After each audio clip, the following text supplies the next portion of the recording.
శుభ సాయంత్రం అండి. ఒక అడవిలో ఒక సింహం ఉండేది. ఆ సింహం అడవికి రాజు.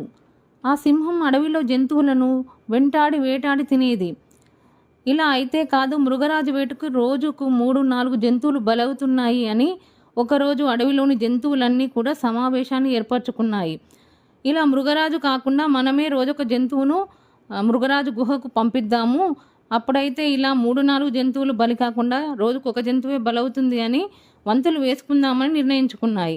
ఈ విధంగా రోజుకొకరు చొప్పున వారే వంతులు వేసుకొని పాపం ఇష్టం లేకున్నా కష్టంతో రోజుకొకరు తమ వంతు సింహం గుహ దగ్గరికి వెళ్ళి వాటంతట అవే బలయ్యేవి. రోజులు గడిచే కొద్దీ అడవిలో జంతువుల సంఖ్య క్రమక్రమంగా తగ్గడం ప్రారంభించింది.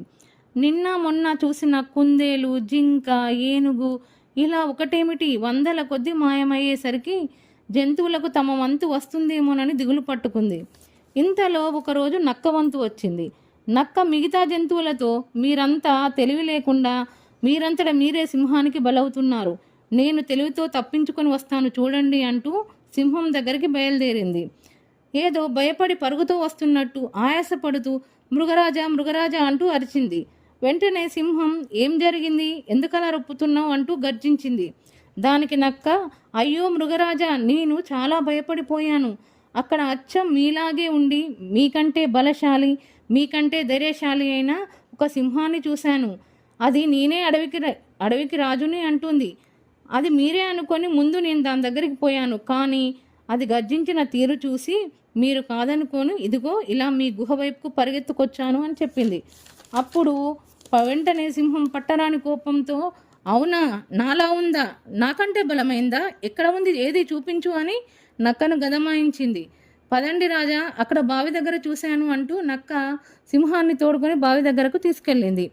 అసలే ఈర్ష్య కోపంతో ఉన్న సింహం, ఏది ఎక్కడ ఆ మాయలమారి సింహం అంటూ గర్జించింది.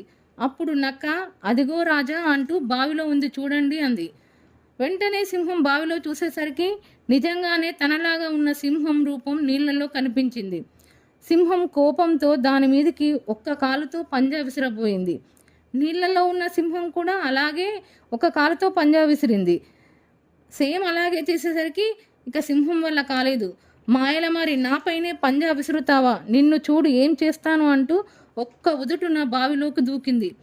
అసలు నీళ్లలో ఉన్నది తన రూపమే అని తెలుసుకోలేని సింహం తెలివి తక్కువదనంతో నీళ్లలో దునికింది. నీళ్ళలోంచి బయటకు రాలేక అందులోనే చనిపోయింది. ఇంకేం, తాము ప్రాణాలతో మిగిలినందుకు, తమ ప్రాణాలు దక్కినందుకు అడవిలోని జంతువులన్నీ సంబరాలు చేసుకున్నాయి, నక్కకు కృతజ్ఞతలు చెప్పాయి. చూశారా, బలం ఉన్న సింహం తెలివి లేక మోసపోయింది. బలం లేకున్నా తెలివితో నక్క తన ప్రాణాలు కాపాడుకోవడమే కాకుండా మిగతా జంతువుల ప్రాణాలు కూడా కాపాడింది. అందుకే ఎల్లప్పుడూ తెలివిగా మసులుకోవాలి, అంతే కదా.